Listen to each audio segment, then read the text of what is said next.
एक बार एक बच्चा बगीचे में खेल रहा था।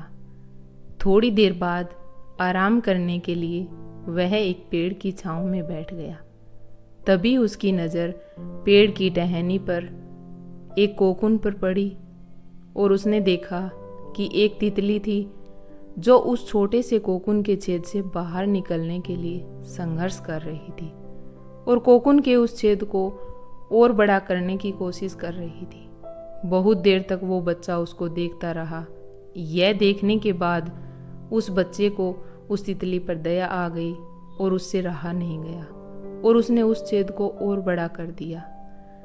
छेद बड़ा होते ही तितली बाहर निकल गई और थोड़ी ही देर बाद वो लड़का देखता है कि वह तितली गिरकर मर गई। बच्चे को यह सब देखकर बहुत आश्चर्य हुआ और बहुत दुख भी।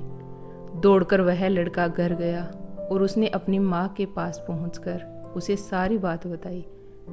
माँ ने कहा, बेटा, तुमको उस तितली को आज़ाद करने के लिए उस कोकून के छेद को बड़ा नहीं करना चाहिए था। बच्चे ने बड़ी ही उत्सुकतापूर्वक पूछा, क्यों माँ?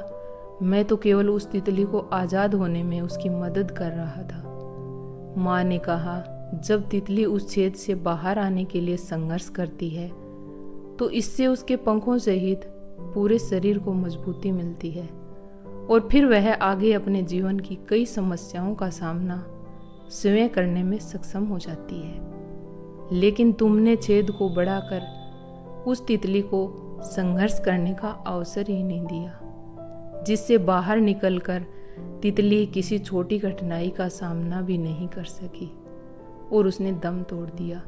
उसकी माँ ने फिर आगे कहा, संघर्ष को हमेशा जीवन का हिस्सा समझो और उससे भागने का प्रयास कभी मत करो, क्योंकि संघर्षशील व्यक्ति को अपनी मंजिल हासिल करने में दुनिया की कोई ताकत नहीं रोक सकती, क्योंकि उसके पास जुनून होता है जो उससे कोई नहीं छीन सकता।